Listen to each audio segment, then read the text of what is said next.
नमस्कार। बिहार में नई विधानसभा के गठन की प्रक्रिया शुरू हो गई है। चुनाव के नतीजे आ चुके हैं। महागठबंधन भारतीय जनता पार्टी और जनता दल यू नीतीश कुमार के दल के गठबंधन से पीछे रह गया है और अब यह कहा जा रहा है कि नीतीश कुमार चौथी बार बिहार के मुख्यमंत्री बनने जा रहे हैं। लेकिन अगर कल तेजस्वी यादव की प्रेस कॉन्फ्रेंस को ध्यान में रखें तो हम ये देखते हैं कि अभी भी वे इसे अपनी हार मानने को तैयार नहीं हैं। उनका कहना है कि बिहार की जनता का जनादेश कुछ और है और नतीजा कुछ और है, और वे इस पर सवाल उठा रहे हैं और ऐसा लगता है कि वे इसको लेकर सड़क पर उतरने को भी तैयार हैं। सिर्फ 12,000 कुछ वोटों का अंतर है, जिसे जीता हुआ गठजोड़ कहा जा रहा है और जिसे हारा हुआ गठबंधन कहा जा रहा है, उसके बीच। तो ये बहुत ही बारीक रेखा है और इसमें आ, आ, कुछ सीटों का अंतर आ गया, यानी 125 सीटें विजयी गठजोड़ के पास हैं और हारे हुए गठबंधन के पास 110 या 111 सीटें हैं। तो यह जो अंतर है 12,000 वोटों और इन सीटों का, और इस पर जो सवाल उठा रहे हैं तेजस्वी यादव, उसको लेकर आप दोनों का क्या कहना है? हमारे साथ हैं समी अहमद, जो वरिष्ठ पत्रकार हैं, बिहार की राजनीति को बहुत ही गौर से और बिहार के समाज को बहुत ही गौर से देखते रहे हैं। नील, जो कि युवा पत्रकार हैं और बिहार में उनकी दिलचस्पी काफ़ी है, पढ़ते हुए दिल्ली में हैं, पत्रकारिता, खुद पत्रकार हैं और बिहार को बहुत गौर से एक नौजवान की निगाह से देखते हैं। आज की इस चर्चा में आप सबका स्वागत है और मैं यह जानना चाहूँगा समी आपसे कि इस पूरे चुनाव अभियान को आपने कैसे देखा, और कल जो तेजस्वी यादव ने कहा कि वे अभी भी खुद को विजयी मानते हैं और इसे हार मानने को तैयार नहीं हैं और वे इसे चुनौती दे रहे हैं, तो कल की उनकी पूरी मुद्रा कहीं भी एक परास्त व्यक्ति की मुद्रा नहीं थी। इस चुनाव को मैं दरअसल तेजस्वी यादव के चुनाव के नाम से याद रखना चाहूँगा। हालांकि उनकी सीटें कम रह गई, लेकिन कुल मिला के ये सारा अगर ध्यान था तो लोगों का तेजस्वी यादव पे ज़्यादा था, नीतीश कुमार पे कम था। नीतीश कुमार पर इस बात के लिए ध्यान ज़रूर था कि वो रहेंगे कि नहीं रहेंगे, और तेजस्वी यादव पर इसलिए ध्यान था कि उन्होंने यहाँ के मुद्दों को बिल्कुल अलग कर दिया। तेजस्वी यादव अपने मुद्दे पर चुनाव लड़ पाए, ये उनकी पहली सफलता है। बाकी एनडीए के लोगों ने काफ़ी जोर लगाया, कोई शक नहीं है, खासकर दूसरे और तीसरे चरण में उन्होंने काफ़ी जोर लगाया, ज़मीनी स्तर पर भी और भाषण के स्तर पर भी। बल्कि अगर आप देखें एनडीए ने के एक पार्टनर बीजेपी ने उन मुद्दों को उठाया जो उनके लिए भावनात्मक मुद्दे थे, जिससे कहीं न कहीं नीतीश कुमार का मत एक साथ नहीं था। नीतीश कुमार उस पर अलग मत रखते हैं, भाजपा अलग मत रखती है। तो एक तरह से ये मेरे लिए या बिहार के लिए तेजस्वी यादव का चुनाव था। हाँ, वो तो कुछ पीछे रह गए। वो असल में उम्मीद इस बात के लिए कर रहे हैं दो स्तर पे। एक तो उनको लगता है कि अगर वो कोर्ट जाए तो शायद कुछ नतीजों पर तब्दीली आए। उनका बहुत कई जगहों पर ऐसे उनकी शिकायत है, तो सही है कि नहीं ये तो चुनाव आयोग और कोर्ट को फैसला करना है कि बैलेट पेपर्स को गिनने में गलती की गई है या उसमें हेर फेर की गई है। ये देखना तो चुनाव आयोग और सुप्रीम कोर्ट या कोर्ट का काम है, तो उस पर है। दूसरी बात, शायद कहीं न कहीं उन्हें लग रहा है कि नीतीश कुमार इतने असहज हैं, और ये सही है कि 2010 के बाद सबसे कमजोर स्थिति में नीतीश कुमार हैं। आपको याद होगा 2010 में उन्हें 115 सीटें प्राप्त थी। इस बार उन्होंने 115 सीटों पर चुनाव लड़ा और उनकी 72 सीटें घट गई। अभी वो 43 सीटों पर हैं। तो उनके लिए सवाल होगा कि क्या वो इस हालत में भी मुख्यमंत्री बना रहना पसंद करेंगे? क्या अगर वो मुख्यमंत्री रहेंगे तो अपनी शर्तों पर रहेंगे? क्योंकि भाजपा ने अगर 74 सीटें हासिल की हैं तो इसे इतने आसानी से तो नीतीश कुमार के हवाले नहीं करने वाले हैं। ये सब आदमी जान रहे हैं। भाजपा के कुछ एक वर्ग भाजपा में ऐसा बिल्कुल है जो नहीं चाहता कि नीतीश कुमार यहाँ मुख्यमंत्री रहे। हाँ, ये जरूर है कि शीर्ष नेतृत्व ने अभी तक ऐसा कोई संकेत नहीं दिया है।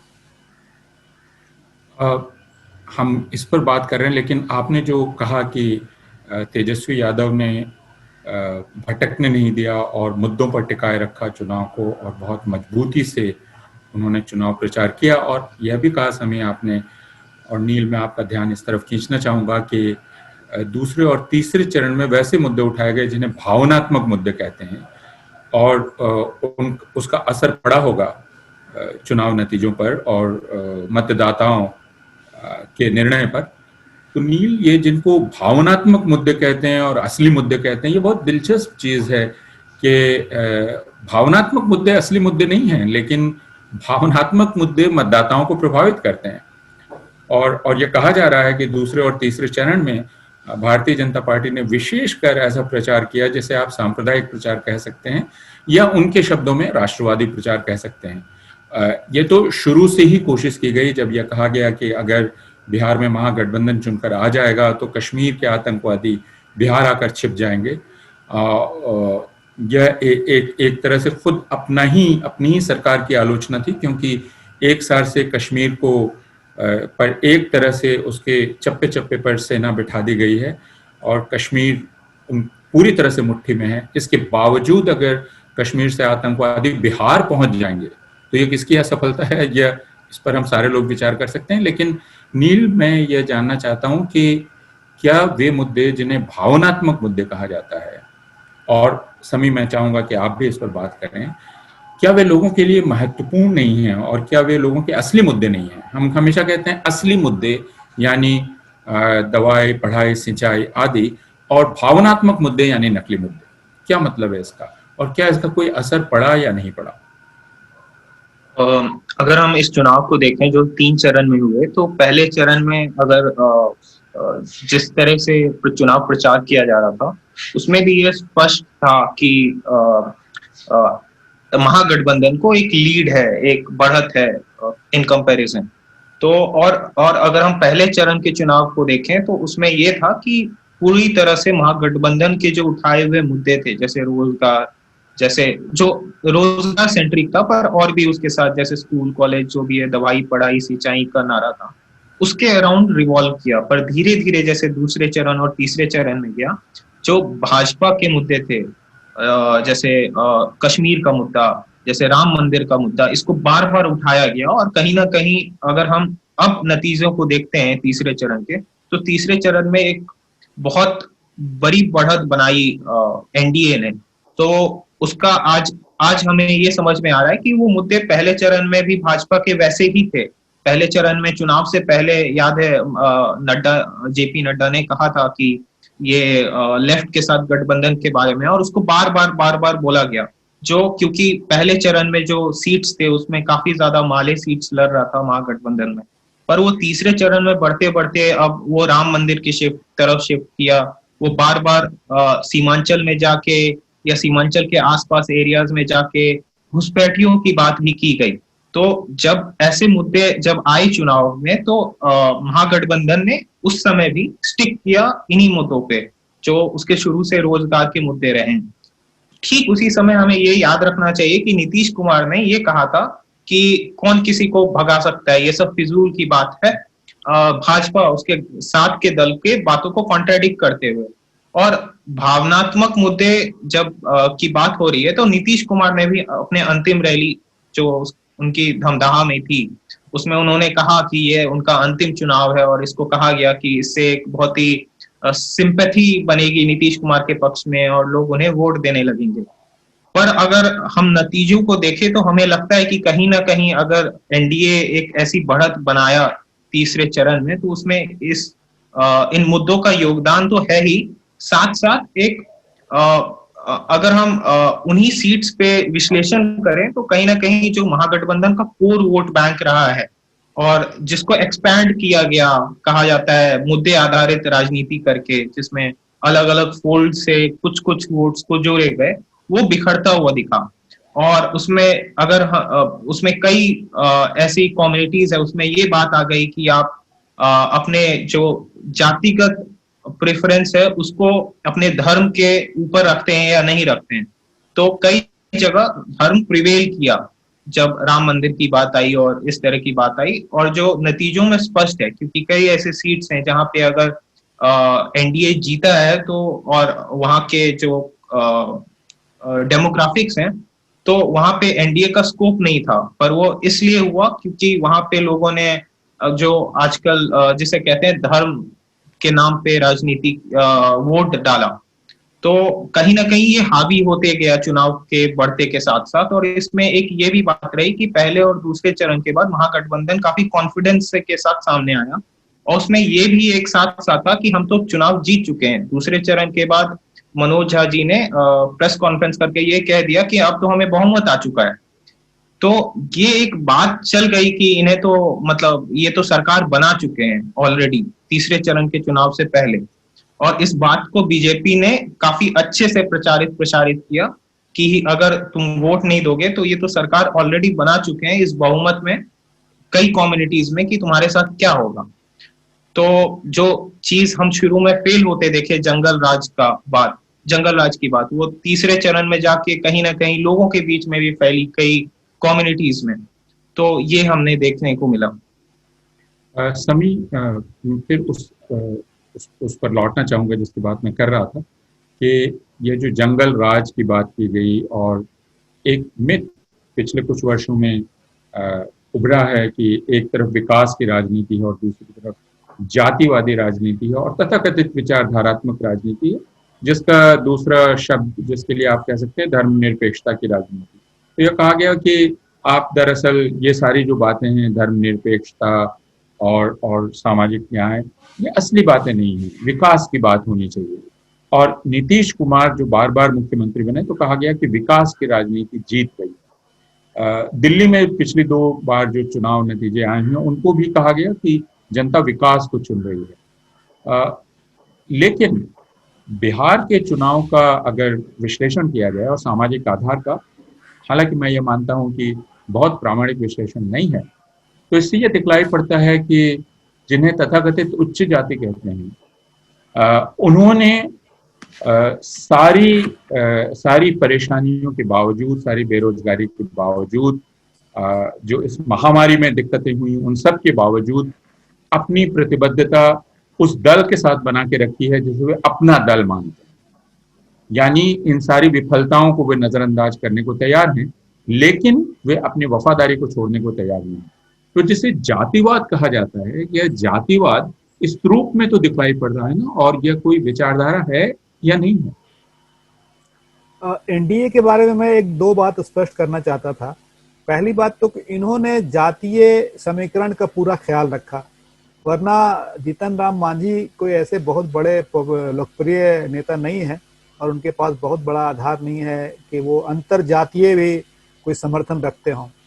दूसरा, उन्होंने जो 11 सीटें दी विकासशील इंसान पार्टी को, महेश सैनी को, जो कि खुल्लम खुल्ला अपने आप को सन ऑफ मल्लाह कहते हैं, तो जातीय राजनीति का तो ख्याल रखा इन्होंने जरूर।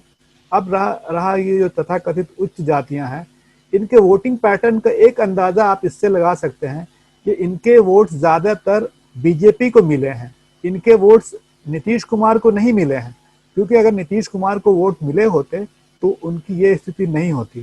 तो ये अपनी जगह पर सही है कि उच्च जाति जो तथाकथित हम लोग कहते हैं, उनमें एक ऐसा वर्ग है जिसके लिए फिलहाल नौकरी सबसे बड़ी समस्या नहीं है, उसके लिए विचारधारा या फिर जय श्री राम के बोल जो दिए प्रधानमंत्री ने, उन सब चीज़ों का महत्व है, जिसको शायद जो महागठबंधन है उसने एक तरह से नज़रअंदाज किया और उसके पास कोई चारा था नहीं। उसका जवाब देने से बेहतर उन्होंने समझा कि वो अपने नौकरी के मुद्दे को पकड़े रहे, और इस मुद्दे पर सबसे मजबूती से तेजस्वी यादव ही टिके रहे।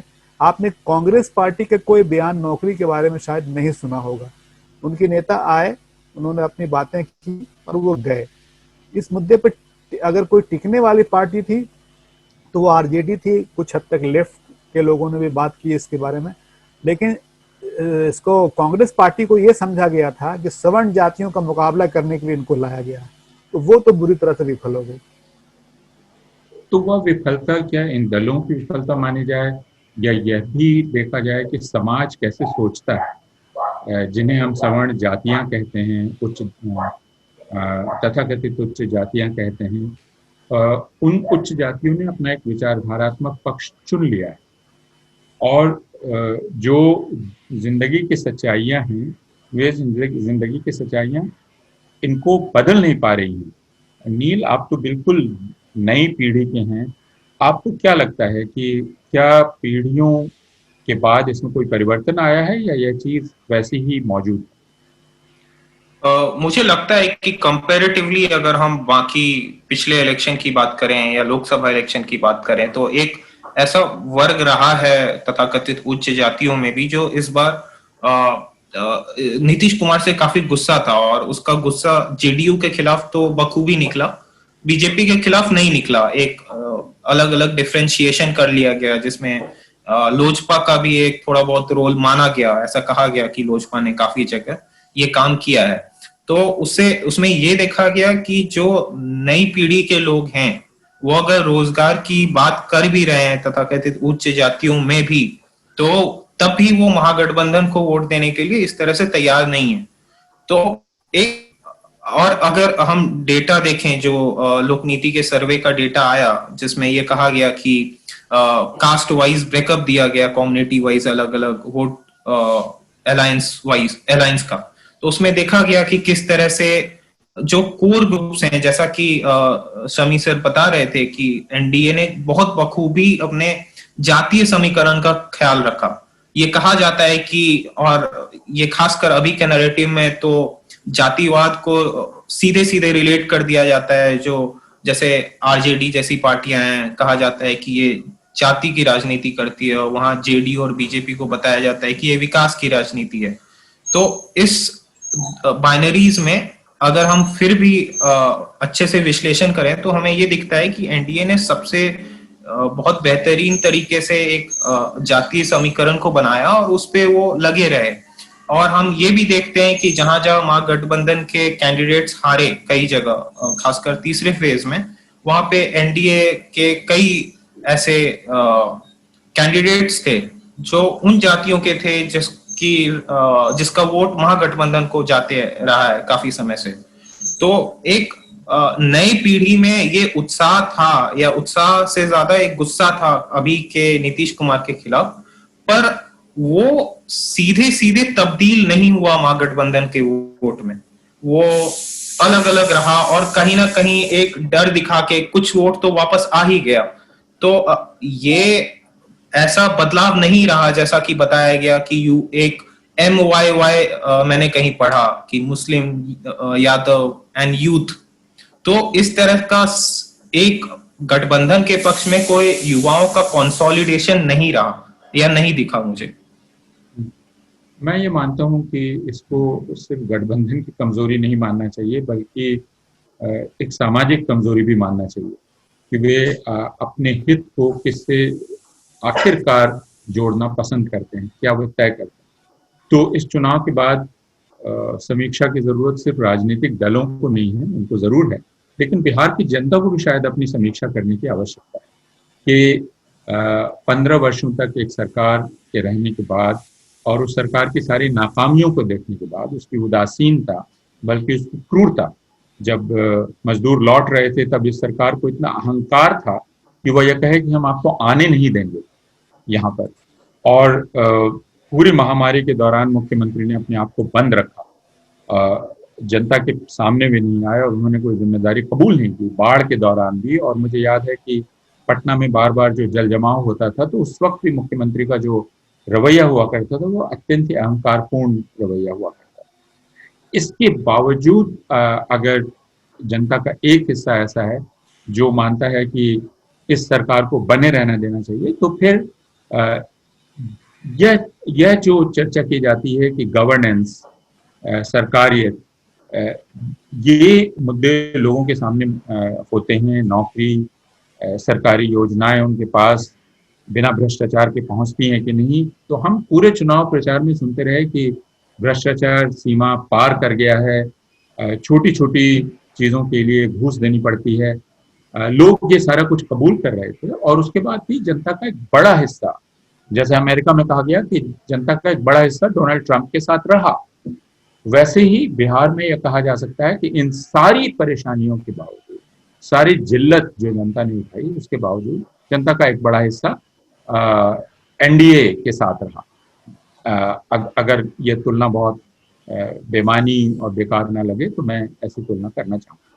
लेकिन मैं एक और बात कहना चाहूँगा, और यह है इस चुनाव के बाद अचानक एक नए शोर का खड़ा होना, जिसमें all India Muslim Ittehadul Muslimeen के 5 उम्मीदवारों की जीत के बाद यह शोर शुरू हो गया है कि यह काउंटर रेडिकलाइजेशन का खतरा बढ़ रहा है और इसको रोकना चाहिए, और ये सेक्युलरिज्म के लिए एक बहुत बड़ी चुनौती है।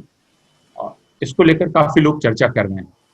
तो यह जो एक नई चीज बिहार की राजनीति में उभरी है, जिसको राष्ट्रीय राजनीति के लिए एक संकेत कहा जा रहा है। समी, आप ये बतलाइए कि जिसको सेक्युलर वोट कहा जाता है, जो दरअसल एक सभ्य शब्द है मुसलमान वोट के लिए, क्योंकि हिंदुओं के लिए सेक्युलर होना जरूरी नहीं समझा जाता है और सेक्युलरिज्म को बना के रखना उनकी जिम्मेदारी नहीं माना जाता है। ये माना जाता है कि यह पूरी तरह से मुसलमान मतदाताओं का जिम्मा है कि वे सेक्युलर पार्टियों को जिताएं और अपने वोट को न बंटने दें।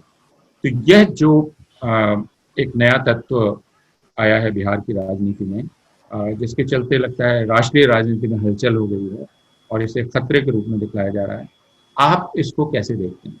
और नील, आप भी इस पर बात करेंगे क्योंकि आपने उन सीटों को गौर से देखा। तो मैं इसकी बात नहीं कर रहा हूँ कि वो कितना नुकसान फायदा, मैं इसके विचारधारात्मक पक्ष की बात करने की कोशिश कर रहा हूँ, और यह कि बहुत स्पष्ट रूप से मुस्लिम मतदाताओं के दिमाग और मन को समझने की कोशिश। मैं आपकी एक दो बात पीछे ले जाके जवाब देके फिर इसको आगे बढ़ाऊंगा। मेरा मानना यह है कि सिर्फ ये बिहार की जनता के सोच की बात नहीं है। बिहार की जनता को आपने कैसे विकल्प दिए, क्योंकि जहां अच्छे विकल्प थे वहां पे आरजेडी के कैंडिडेट जीते, यहां तक कि कम्युनिस्ट पार्टी के भी कैंडिडेट जीते। लेकिन कांग्रेस पार्टी के बारे में, कम्युनिस्ट पार्टी के जीते, कांग्रेस पार्टी के बारे में ये इल्जाम शुरू से लगता आ रहा, जब टिकट का बंटवारा नहीं हो पा रहा था, जब टिकट का बंटवारा हो गया तब भी, कि इन्होंने अच्छे कैंडिडेट्स नहीं दिए, कैंडिडेट देने में कहीं ना कहीं इनसे कमजोरी हुई। और जब आप सही विकल्प नहीं देंगे तो जनता को दोष देने में थोड़ा सा आपको सोचना पड़ता कि क्या इसलिए। दूसरी बात, तुलनात्मक रूप से देखेंगे तो बहुत ज्यादा अंतर नहीं है 110 सीट और 125 सीट में, और उसी में आप ये भी जोड़ लीजिए कि सबसे बड़ी पार्टी अभी भी 23% है आरजेडी के पास। तो अभी भी सबसे ज्यादा समर्थन अगर देखिएगा तुलनात्मक रूप से तो आरजेडी के पास है। अब हम सिर्फ 12,000 मतों का अंतर है, और शायद पोस्टल बैलेट का अंतर है। आप जो बता रहे हैं हमको पूरा नहीं पता है उसके बारे में कि ओवरऑल वोटिंग का अंतर है या बैलेट पेपर्स का है। नहीं, कुल वोट जो महागठबंधन को मिले और कुल वोट जो एनडीए को मिले, इनके बीच का अंतर 12,000 कुछ। उसमें उसमें लोगों ने ये भी बताया कि अगर 53 हर विधानसभा क्षेत्र में 53 वोट ज्यादा मिल जाते हैं इनको तो ये इनकी सरकार बनती। खैर ये अभी तो उस पर बात हो नहीं सकती है। बात ये थी इसके बाद के जो ओवैसी की पार्टी वहां जीती, मैं वहां उस इलाके में घूम कर आया हूँ। एक विधानसभा क्षेत्र का नाम लेना चाहता हूँ, अमौर, जहां से अख्तरुल इमान जीते हैं, प्रदेश अध्यक्ष हैं AIM के। वहां पे 4-5 बार से अब्दुल जलील मस्तान जीत रहे थे कांग्रेस पार्टी की। मैंने वहां पे दौरा किया, लोगों से पूछा, कोई एक शख्स भी तैयार नहीं था ये कहने को कि उन्होंने अच्छा काम किया। मेरा कहना है कि अगर रेडिकलाइजेशन भी हो रहा है तो आप उसका मुकाबला दो तरीके से कर सकते हैं। या तो आप बात करके कर सकते हैं या काम करके कर सकते हैं। तो बात करके कितना कर सकते हैं वो तो देखने की बात होगी। काम करने के स्तर पर ये बिल्कुल फेल है। आप अगर इन्होंने लगातार किशनगंज है या उसके पूर्णिया है, कटिहार है, ये कांग्रेस का गढ़ रहा है, अब भी लोग कांग्रेस को वोट दे रहे हैं। इसका अंदाजा इस बात से भी लगा सकते हैं कि किशनगंज की सीट AIM हार गई, अभी उन्होंने उपचुनाव में जीता था। तो आप काम अच्छा नहीं करेंगे, आपसे कहा जाता है कि आप अपना कैंडिडेट बदलिए, वो नहीं करेंगे, फिर उम्मीद करेंगे जीतना है, और जब हार जाएंगे तो आप रेडिकलाइजेशन का इल्जाम लगाएंगे। ये मेरे ख्याल से सही नहीं है, पार्टी के स्तर पर भी और लोगों के उम्मीदों के स्तर पर भी। लोगों की उम्मीदें हैं ना, आखिर वहां पे किशनगंज में AMU का सेंटर है और वो 2013 के बाद से 224 एकड़ में बनना था, वो 2 बीघे में सीमित है, 2 बिल्डिंग में। तो आपने या कांग्रेस पार्टी ने, मेरे ख्याल से, मेरा मतलब है कांग्रेस पार्टी ने कभी तो इसके लिए कोई कोशिश नहीं की, या उनकी कोशिश दिखी नहीं। तो जब लोगों को कोशिश नहीं दिखेगी तो कोई क्यों वोट देगा आपको? इससे पहले तक आपको इसलिए भी वोट मिल रहा था कि कोई विकल्प नहीं था। एक जिम्मेदारी जो आप कह रहे थे ना, एक जिम्मेदारी मुसलमानों की बता दी कि आपको भाजपा को हराना है, तो भाजपा को हराने के नाम पर आप क्या किसी को भी वोट देते रहेंगे? कुछ तो कहीं पे काम करना होगा ना आपको। आप अपने निकम्मेपन को का बहाना रेडिकलाइजेशन से कर रहे हैं मेरे हिसाब से, क्योंकि जो मैंने बात की वहां से वो बता रहा हूँ। जी नील, आप? जी, मैं इनकी बात से पूर्ण रूप से सहमत हूँ। जैसे ये अमौर की बात कर रहे थे, तो जब मैंने अमौर के लोगों से बात की तो मुझे लगता है कि अगर इस बार AIMIM के कैंडिडेट वहां नहीं होते तो वहां पे, और अमौर याद रखना चाहिए हमें कि अब्दुल जलील मस्तान 1980 से अमौर में लगातार चुनाव जीत रहे थे 2010 तक। 2010 में वहां के मुसलमान इतने परेशान हो गए उनसे कि उन्होंने एक बीजेपी के कैंडिडेट को जिता दिया, सवा जफर को, और वो इस बार सेकंड आए।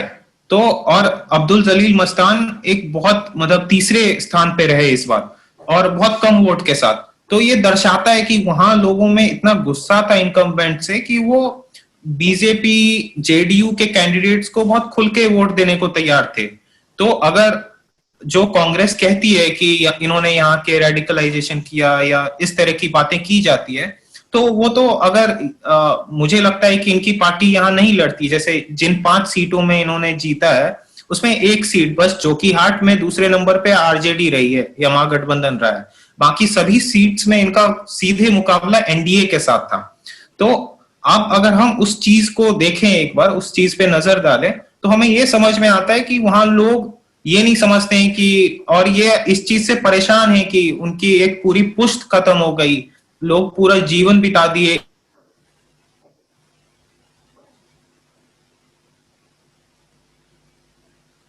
पार्टी को वोट देते देते, और वो रोड ब्रिज कुछ चीजें वहां पे इंश्योर नहीं कर सकी जो हम बाकी बिहार से बाहर कंपेयर नहीं करेंगे, हम बिहार के ही बाकी एरियाज में जो आज से 20 साल पहले आ चुका है।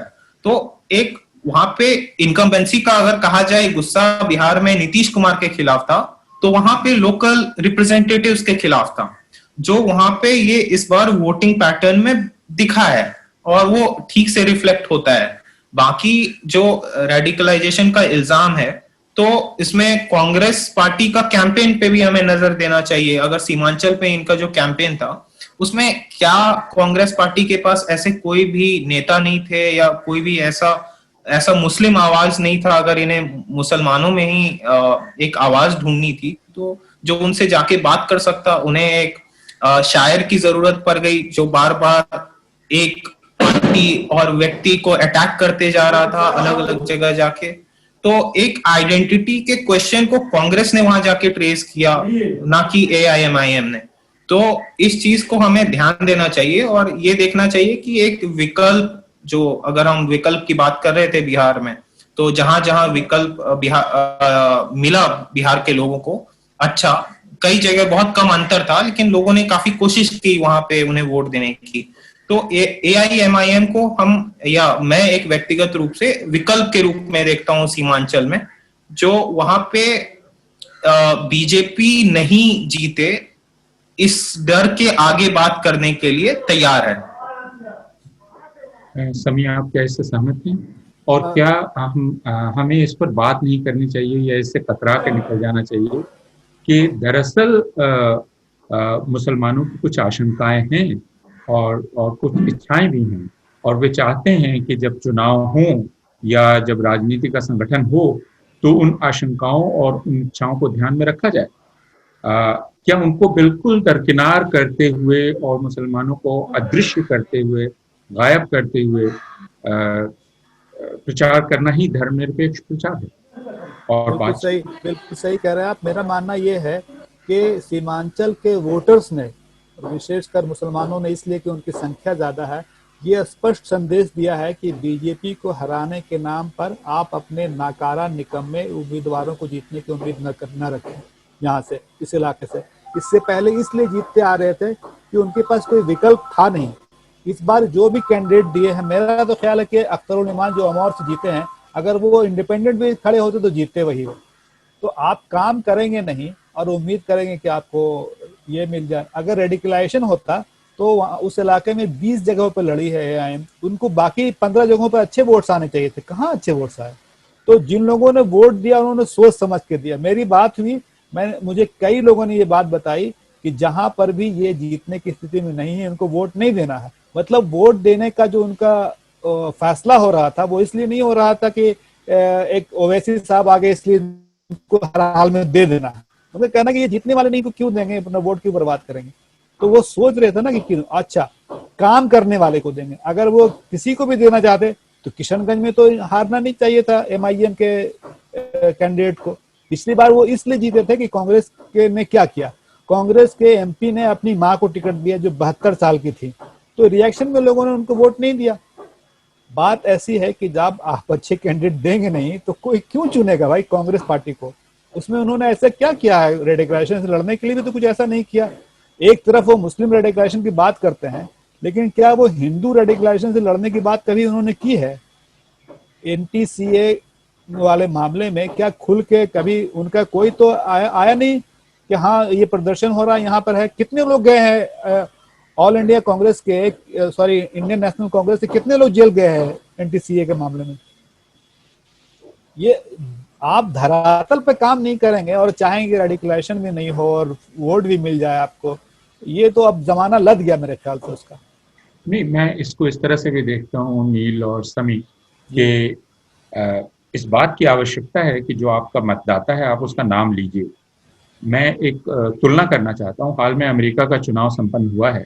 अगर आप अमेरिका में बाइडेन और हैरिस के अभियान को देखेंगे तो बाइडेन और हैरिस को कोई हकलाहट नहीं होती है अश्वेत मतदाताओं का नाम लेने में। और उनके जो मतदाता हैं हिस्पैनिक हो, लैटिनो हो, उन मतदाताओं का नाम लेने में उनको हकलाहट नहीं होती। वो ये नहीं कहते हैं सर्वजन की हम राजनीति करना, सर्वजन में वो विलीन करने देना नहीं चाहते। उनके जो मतदाता हैं उनको वो पहचानते हैं, उनको उत्साहित करते हैं, उनमें आत्मविश्वास भरते हैं, न कि उनको ये कहते हैं कि तुम पर्दे के पीछे चले जाओ क्योंकि तुम दिखलाई पड़ोगे तो मेरे दूसरा मतदाता बिदक जाए। जी बिल्कुल। भारत में जो तथाकथित धर्मनिरपेक्ष दल हैं, मैं तथाकथित शब्द जानबूझ के लगा रहा हूँ, उनकी प्रवृत्ति यह है कि वे ये कहते हैं कि तुम पीछे चले जाओ क्योंकि बाकी तुमको देखकर बिदक जाएंगे। तो मैं तो हूं ही तुम्हारे साथ, लेकिन तुम पीछे जाओ, तुमको दिखलाई नहीं पड़ना चाहिए और मैं तुम्हारा नाम कभी नहीं। तो जनतंत्र में हम अपना चेहरा भी देखना चाहते हैं और यह प्रश्न बिल्कुल जायज है कि अगर आपकी विधानसभा और आपकी लोकसभा में मेरी जनसंख्या के मुकाबले में मेरा चेहरा ही नहीं दिखलाई पड़ रहा तो मुझे बुरा लगेगा। मुझे लगेगा कि भारतीय जनतंत्र में मेरा हिस्सा नहीं है। आप कुछ कहना चाह रहे हैं? जी, मैं कह रहा था कि इसका देखिए एक इसकी बहस उस वक्त शुरू हो गई थी जब तेजस्वी यादव ने अपनी प्रेस कॉन्फ्रेंस की थी इसके लिए कि वो सीटों का बंटवारा बताने वाले थे। उस वक्त भी चर्चा हुई थी कि आखिर उनकी स्टेज पर कोई भी मुस्लिम क्यों नहीं है। एक भी मुस्लिम ने कांग्रेस पार्टी से, ना कम्युनिस्ट पार्टी से, ना आरजेडी से, कोई एक चेहरा भी नहीं था इनके पास, पहली बात। दूसरी बात, अगर आप देखेंगे रिप्रेजेंटेशन की बात आप कर रहे थे, इस बार 24 सीट से घट के मुसलमान विधायक की संख्या हो गई 19। और तीसरी बात कि कम्युनिस्ट इससे जदयू के सभी 11 मुस्लिम जो थे उम्मीदवार वो हार गए। तो कहीं ना कहीं ये बात तो जहन में चलती है ना कि आखिर मुसलमान के उम्मीदवार हारते क्यों हैं। मुसलमान उम्मीदवार को कोई भी पार्टी का आदमी अपने चेहरे के सामने क्यों नहीं रखना चाहता है? क्या दिक्कत है? वोट तो चाहिए उनको, लेकिन वो स्टेज भी नहीं देना चाहते हैं। तो बिना स्टेज दे हुए आप सोचेंगे कि सब कुछ आपको मिल जाए तो थोड़ा तो उसमें मुश्किल होगी। नील, आप कोई टिप्पणी करना चाहिए? जी, जैसे इसके साथ साथ हमें ये ध्यान रखना चाहिए कि अभी के समय और जो मतलब एक सेक्शन ऑफ मुस्लिम्स वोटर्स में एक क्वेश्चन था कि जो भी पिछले कुछ समय से हो रहा है देश में, जैसे सीए एनआरसी का आंदोलन हुआ या इन सभी चीजों को कौन एड्रेस करता है ओपनली वोकल होके, जो कि उन्हें शुरू से महागठबंधन की तरफ से नहीं दिखा, ऐसी कोई प्रतिबद्धता नहीं दिखी।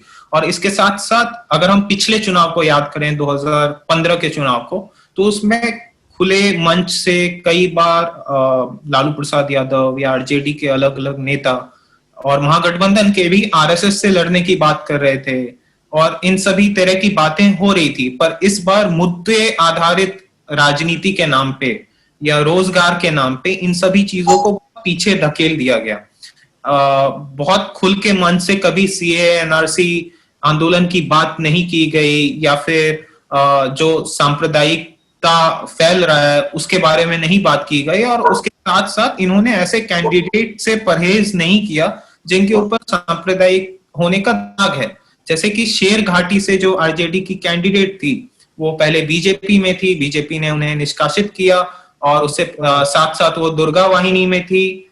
तो और इसके साथ साथ कांग्रेस के जो औरंगाबाद के कैंडिडेट थे उन्होंने, उनके ऊपर इल्जाम है कि 2018 में उन्होंने रामनवमी के धार्मिक उन्माद रामनवमी में फैलाया, एक जुलूस निकाला। तो इस तरह से एक मतलब अगर आप खुल के मन से बोल नहीं भी रहे हैं तो आप उनसे परहेज भी नहीं कर रहे हैं, आप ऐसे लोगों का खुले मन से स्वागत कर रहे हैं और इन्हें अपने साथ बैठा रहे हैं। तो आप एक ऐसा मैसेज दे रहे हैं। सॉरी, मैं आपको रोक रहा हूँ। आपने ये बहुत ठीक बात याद दिलाई। मैं 2015 का चुनाव प्रचार याद कर रहा था, समय आपको भी याद होगा, जिसमें लालू यादव अपनी लगभग हर चुनाव सभा में गोलवलकर की किताब से पढ़कर अपने मतदाताओं को बता रहे थे कि दरअसल गोलवलकर का विचार कितना खतरनाक है भारत के लिए। जबकि 2014 पहला चुनाव था जिसमें भारतीय जनता पार्टी बहुमत लेकर आई थी, उस वक्त वे बतला रहे थे कि क्या खतरा है। अब 2020 में वह खतरा पूरी तरह से खुलकर सामने आ चुका है। मॉब लिंचिंग्स अब रोजाना की घटना बन चुकी हैं और एक तरह से भारत के सारे संस्थानों ने घुटने टेक दिए हैं, और भारत के संस्थानों का संप्रदायीकरण हो चुका है और बाकी तमाम चीजें। लेकिन बिहार के चुनाव प्रचार में यह विषय ही नहीं था। सीए एनआरसी इसको विषय ही नहीं बनाया गया जी। और लालू यादव ने जो 2015 में विचारधारात्मक साहस दिखलाया था वो 2020 में बिल्कुल गायब। मैं एक उदाहरण देना चाहता हूँ गया का। गया में जिस तरह से वहाँ दिल्ली में हो रहा था उसी तरह से गया में भी एक जगह काफी अच्छा एंटी सीए लंबा चला वो जुलूस और धरना। उसमें एक राजद के सदस्य थे, उन्होंने काफी मेहनत की, वहां पे दिन रात लगे रहते थे, और फिर वो अभी नाम भूल रहा हूँ मैं, वो मखदूमपुर से चुनाव लड़े और आसानी से जीते, जबकि निहायत साइकिल पे चलने वाले आदमी। लेकिन उसके मुकाबले देखिए उन्होंने शेरघाटी में क्या किया, जैसा अभी नील जी ने बताई भी बात, ऐसे लोगों को वोट दिया जो खुला दुर्गा वाहिनी का, और ये बात कहते हैं ओवैसी। तो आप ओवैसी का जब काउंटर करना चाहते हैं रेडिकलाइजेशन के मुद्दे पर, तो अपना तो स्लेट साफ रखिए। आपने सही बात है, औरंगाबाद में क्या किया इन्होंने। और राहुल गांधी जो बोलते थे पहले आरएसएस के बारे में, किस रणनीति के तहत उन्होंने भी यहाँ पे उस पर जुबान अपनी बंद रखी। और सिर्फ चुनाव के दौरान नहीं, भाई चुनाव से पहले भी तो समर्थन चाहिए ना। इतने सारे लोग जेल जा रहे हैं, उस दौरान क्या राजनीतिक पार्टियों का कोई रोल नहीं है? क्या कांग्रेस पार्टी का सच बोलना का कोई रोल नहीं है? क्या इंसाफ के साथ खड़ा होने का उनका कोई रोल नहीं है? चुनाव प्रचार में ठीक है आपने नहीं किया, वो तो सवाल पे हम घेरे में लाएंगे, लेकिन क्या बाकी वक्त यहाँ पे अत्याचार होता रहे और कांग्रेस पार्टी सिर्फ इसलिए चुप रहेगी कहीं उनका हिंदू वोटर खिसक न जाए?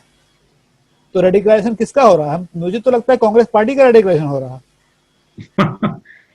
सिर्फ कांग्रेस की बात नहीं है, जैसा आपने समी कहा ही था कि जो पहले प्रेस कॉन्फ्रेंस हुई थी उसमें आपको एक भी मुसलमान चेहरा नहीं दिखा। जी सही। तो यह जो दुविधा है, यह दुविधा कांग्रेस की है, यह दुविधा बाकी धर्मनिरपेक्ष दलों की है, लेकिन यह खुद हिंदुओं पर एक बहुत सख्त टिप्पणी है, क्योंकि सारे दल यह मानते हैं कि अगर आप संप्रदायीकरण की बात करेंगे तो हिंदू उनसे बिदक जाएंगे। इसका मतलब यह मानकर चला जाता है कि हिंदू मतदाता का मानस सांप्रदायिक हो चुका है और आप उसे छूइए नहीं, उस बात को उस बात के करीब दूसरी तरफ से गुजर जाइए। और यह बहुत चिंता का विषय है।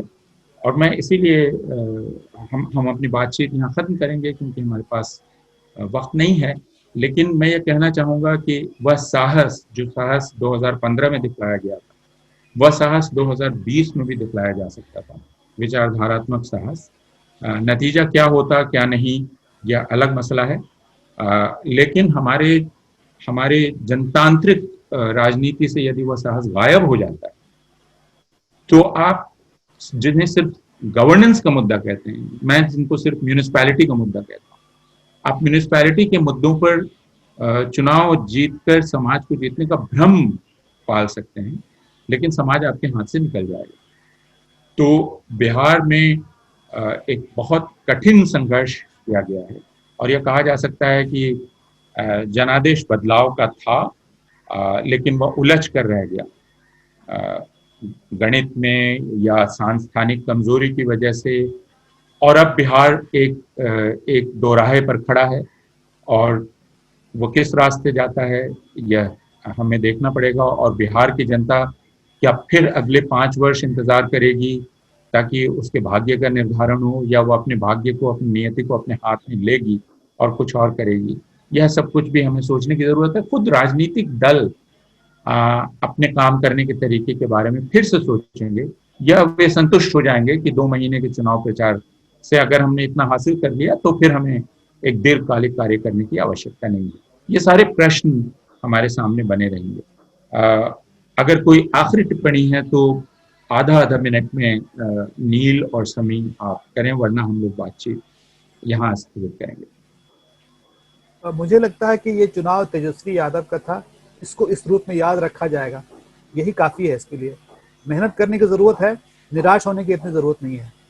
जी नील जी, मुझे लगता है कि अभी भी इस चुनाव के परिणाम आने के बाद भी संभावनाएं खुले हैं, और अगर चुनाव को पार्टीज 5 साल में एक बार का आयोजन ना मान के इसे एक जीवित डेमोक्रेटिक सेटअप में लोगों से एंगेज करना शुरू करे तो इस बार भी नतीजे काफी अलग हो सकते थे और अगली बार भी काफी अलग हो सकते हैं।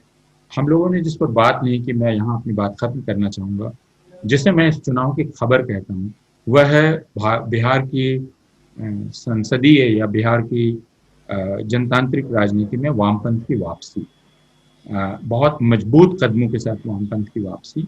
और चुनाव राजनीति कैसे की जाती है, बिना बहुत ज्यादा संसाधन लिए हुए, बिना बहुत ज्यादा पैसे खर्च किए हुए आप चुनाव लड़ सकते हैं और चुनाव जीत सकते हैं।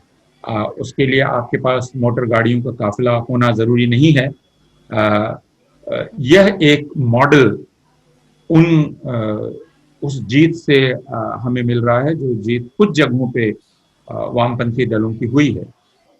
लेकिन वामपंथी दलों के लिए भी इस जीत में एक संदेश है कि उनको और ज्यादा मेहनत करने की आवश्यकता होगी पूरे बिहार में, और बिहार की जनता को भी, कि उन्हें वामपंथी राजनीति के तौर तरीकों को समझने और उनसे भी बातचीत करने की आवश्यकता होगी।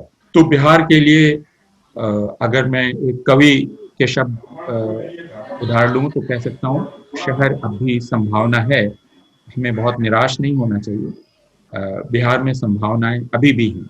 बहुत बहुत धन्यवाद नील, बहुत बहुत शुक्रिया, धन्यवाद समी, और हम लोग फिर कभी मिलेंगे। शुक्रिया।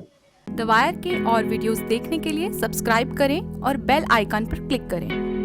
स्वतंत्र पत्रकारिता की आर्थिक मदद करने के लिए डिस्क्रिप्शन में दिए गए लिंक पर जाएं और अपनी राशि चुनें।